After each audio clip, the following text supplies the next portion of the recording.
தமிழகத்தில் இருக்கின்ற ஊடகங்கள் வாய் மூடிக்கொண்டிருக்கின்றன, மௌனம் காக்கின்றன. ஏன்? ஜெயலலிதாவை தவிர வேறு யாராவது இங்கே தமிழகத்தை ஆண்டால், இது போன்ற ஒரு ஊழல் நடந்தால் சும்மா இருப்பார்களா? எப்படியெல்லாம் எழுதுவார்கள்.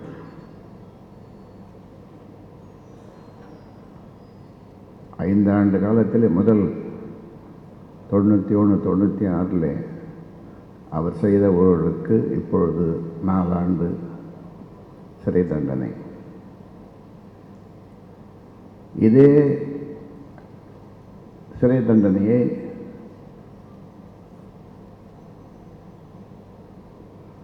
டாக்குமெண்டல் எவிடன்ஸை வைத்து இங்கே தமிழகத்தில் இந்த வழக்கு நடந்து தமிழகத்தில் இருக்கின்ற நம்முடைய உயர்நீதிமன்றத்தில் இருக்கின்ற ஒரு நீதிபதி இந்த தீர்ப்பை சொல்லியிருந்தால், நீதிபதி வீடு தரைமட்டமாகியிருக்கும். நீதிபதியுடைய படத்தை செருப்பால் அடித்த வரலாறு உலகில் எங்காவது உண்டா? எந்த பத்திரிகைகள் இதை பற்றி தலையங்கம் எழுதியது அல்லது கண்டித்தது?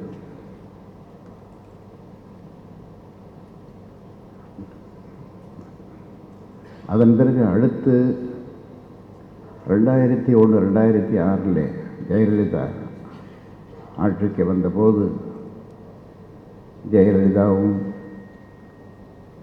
அவருடைய சக அமைச்சர்களும் செய்த ஊழல் ஏராளமான ஊழல்கள். ஜெயலலிதா பேரிலே 13 ஊழல் வழக்குகள்,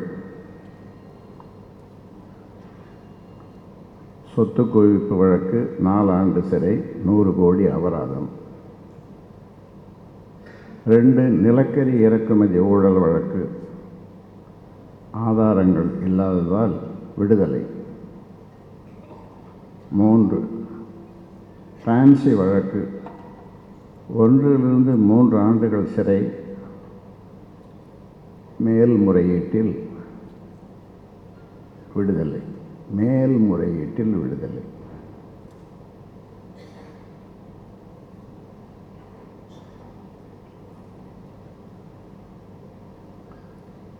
பிளசன்ட் ஸ்டே வழக்கு, பிளசன்ட் ஸ்டே ஹோட்டல் வழக்கு, 1 ஆண்டு சிறை, மேல்முறையீட்டில் விடுதலை.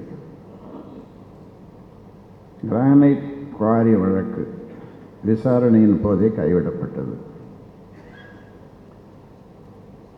வண்ண தொலைக்காட்சி பெட்டி ஊழல் வழக்கு விடுதலை. பிறந்தநாள் பரிசு வழக்கு தள்ளுபடி செய்யப்பட்டுவிட்டது.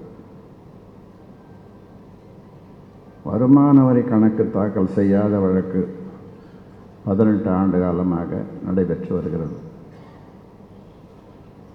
10 ஹைதராபாத் திராட்சை தோட்ட வருமான வழக்கு விசாரணையின் போதே கைவிடப்பட்டது.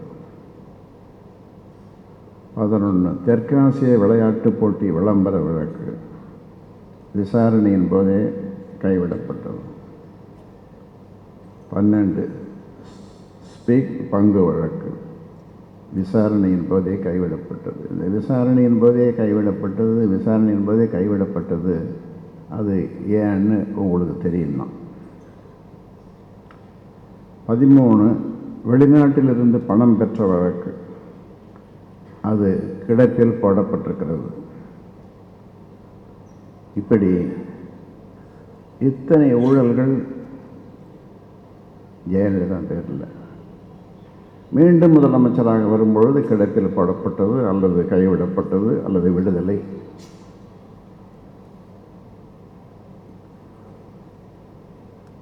ரெண்டாயிரத்தி 2006 செய்த ஊழல்கள் ஏராளம்.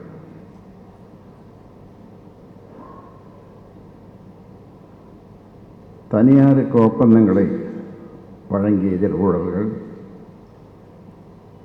ஆற்று மணலை கையாளும் அந்த ஒப்பந்தத்தை ஆறுமுகசாமிக்கு கொடுத்ததில் நிறைய கோடிக்கணக்கில் பணம் பண்ணாங்க. ரெண்டு கட்சியுமே சளைக்கலை. ஆற்றில் இப்போ மணலே இல்லை, எல்லாவற்றையும் மாறிவிட்டார்கள். அப்பொழுது புதிய வீராணம் திட்டத்தை செயல்படுத்துவதில் பல கோடிக்கு ஊழல் நடைபெற்றது. இது தவிர அரசு பணி நியமனங்கள், ஒப்பந்தங்கள் ஊழல் தலைவிரித்து ஆடியது. அது ரெண்டாவது ஆட்சி. மூணாவது முறையாக வந்த ஆட்சியில் 2011ஆம் ஆண்டுலையும் ஏதாவது திருந்திருக்காங்களா? ஜெயலலிதா திருந்திருக்கா? ஆனால் ஜெயலலிதா திருந்தாத பெண்மணி என்பது ஊழலை எதிர்க்கின்ற எல்லோரும் சொல்லுகின்ற ஒன்று, எல்லோருக்கும் தெரியும். இது திருந்தாது என்று சொல்லுவார்கள். 2011 இந்த 3 ஆண்டு காலமாக அதிகாரிகளுடைய பணி நியமனத்தில் அதிகாரிகள் இடமாற்றம், பல்வேறு திட்டப்பணிக்கான ஒப்புதல் அளிப்பதில் பல்லாயிரக்கணக்கான கோடி ஊழல். தமிழ்நாட்டை பொறுத்தவரை நெடுஞ்சாலைத்துறை, பொதுப்பணித்துறை, இதுதான் முக்கியமான துறைகள். ஊழலின் ஊற்றுக்கண்ணை இங்கே தான். வாரி கொடுக்குற பணத்தை இவர்களுக்கு, அமைச்சர்களுக்கு, ஜெயலலிதாவுக்கு வாரி கொடுக்கிற 2 துறை தான் மிக முக்கியமானது.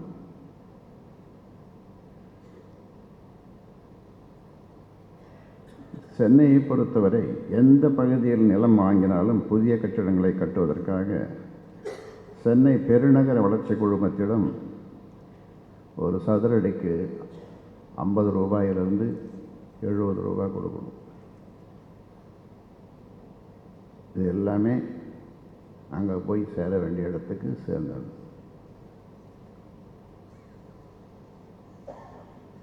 இதில் ஒரு புகழ்பெற்ற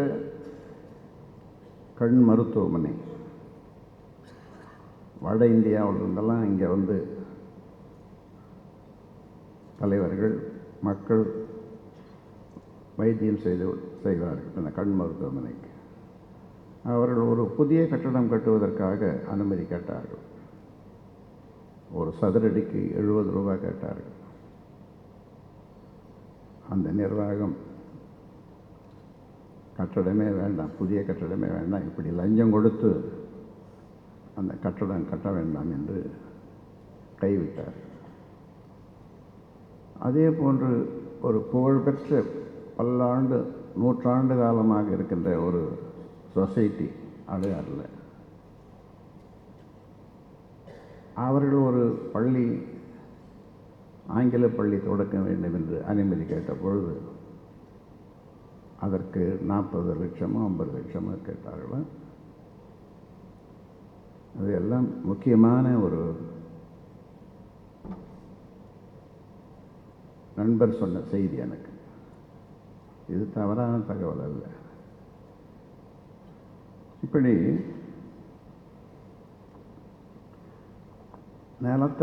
நிலங்களை இந்த ரியல் எஸ்டேட் பண்ணுறவங்க வீட்டு மனையாக பிரித்து விற்கணுன்னா ஒரு சதுர அடிக்கு 50லிருந்து 150 வரை லஞ்சம்.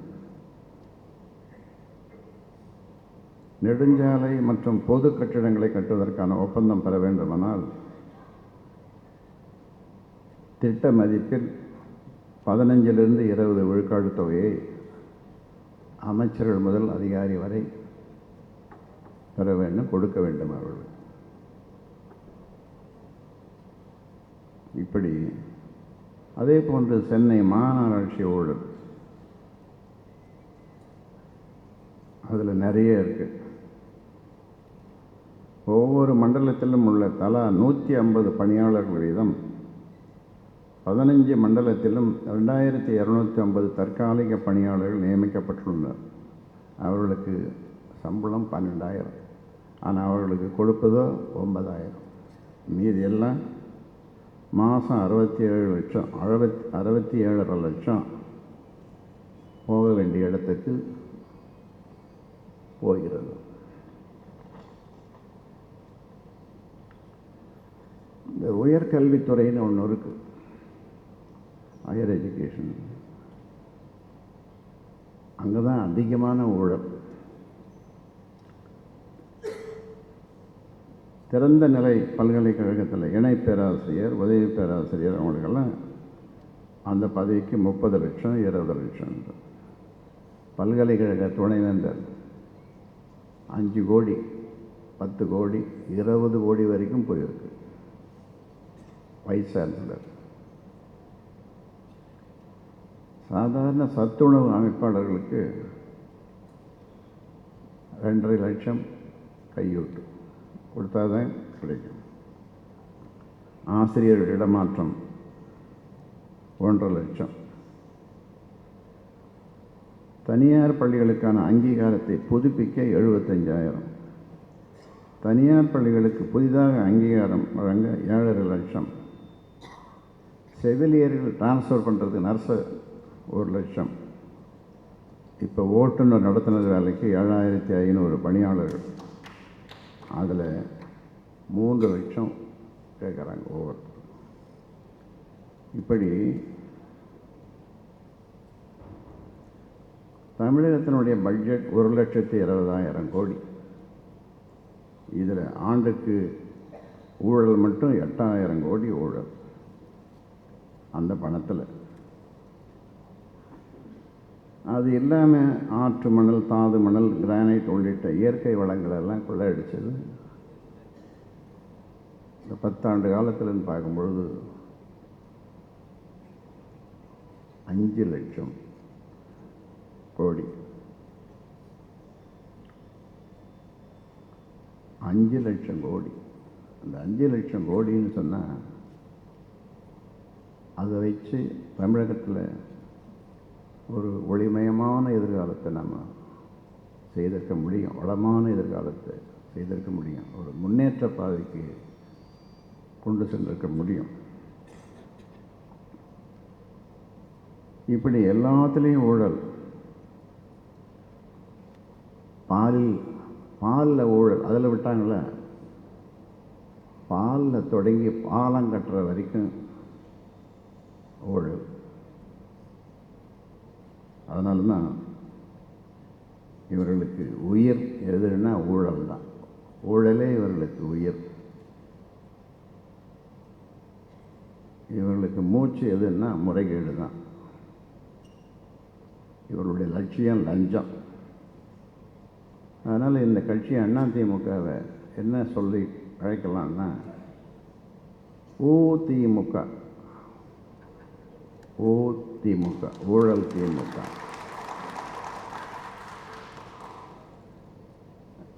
இந்த தமிழ்நாட்டில் இப்படிப்பட்ட ஒரு ஆட்சியில் நாம் வாழ்வதற்கு ஒவ்வொரு தமிழனும் வெட்கப்படணும். நாம் வெட்கப்படுறோம்.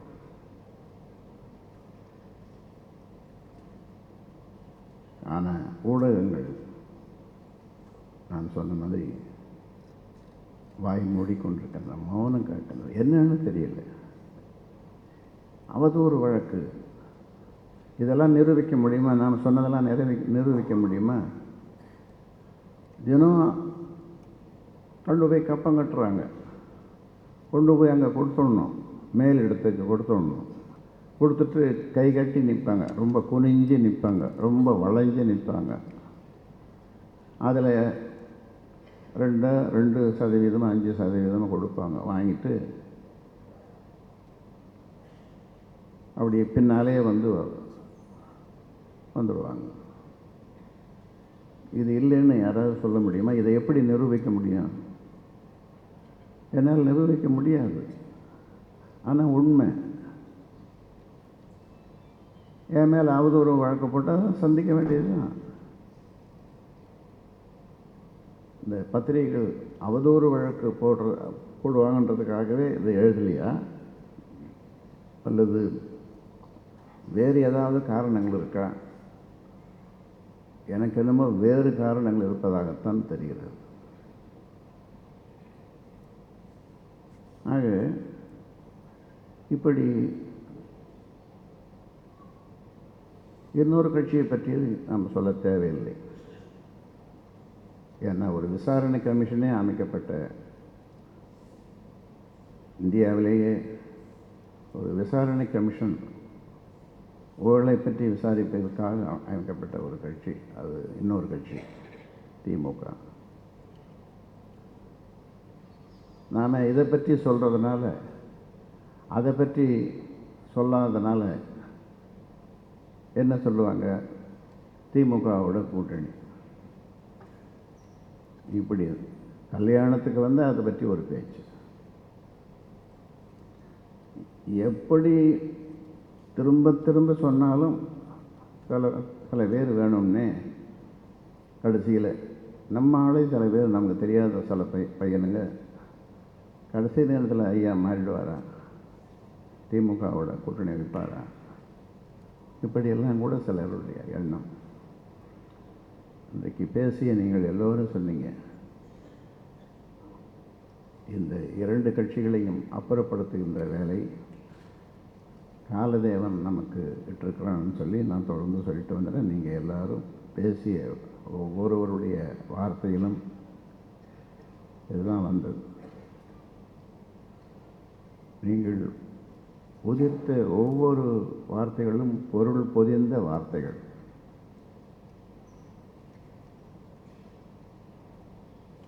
இது எத்தனை நாளைக்கு நாம் வேடிக்கை பார்த்து கொண்டிருக்கிறோம்? இதை மாற்றும் வல்லமை நமக்கு மட்டும்தான் உண்டு என்று நீங்கள் சொன்னீர்கள்.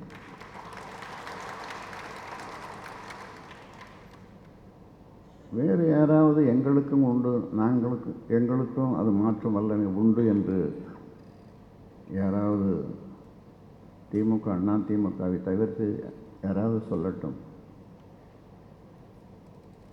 சும்மா பேச்சுக்கு வேண்டாம் சொல்லலாம். அப்படி சொன்னால் அது வெற்று முழக்கமாகவே, வெற்று கூச்சலாகவே தான் இருக்கும். நாங்கள் தமிழகத்தை ஆள போகிறோம்னு சொல்லி நம்ம தவிர வேறு யாராவது சொன்னாங்கன்னா அது வெற்று முழக்கம். அது முடியாது. இங்கே பேசிய நீங்கள் எல்லோரும் காரண காரியங்களோடு அதை விளக்கினீர்கள். பாலு, வழக்கறிஞர் பாலு கூட அவருக்குள்ளே ஒரு 3 கேள்விகளை எழுப்பி அதற்கு பதிலையும் தந்தார்.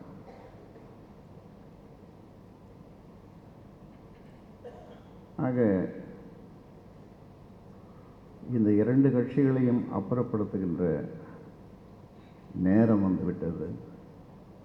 அதற்காக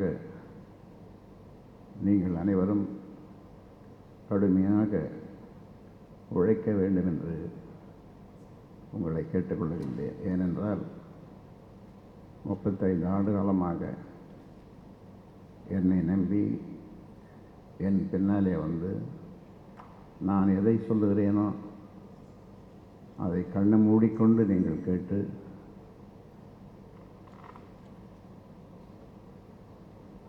இந்த அளவிற்கு இன்றைக்கு தமிழகத்திலே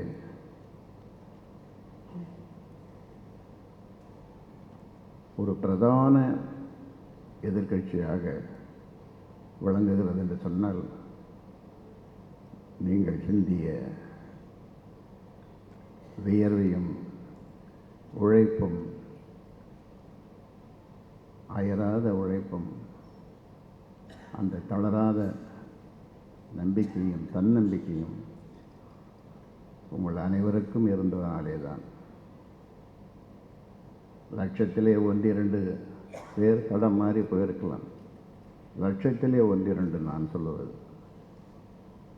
ஆனால் மீதி அவ்வளவு பேரும் என்றும்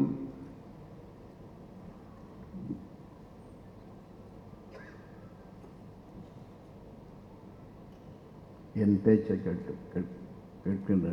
கேட்டு நடக்கின்றவர்கள் தொடர்ந்து செல்வோம். தமிழகத்திலே மாற்றத்தை உருவாக்குவோம் என்று கூறி முடிக்கிறேன். வணக்கம்.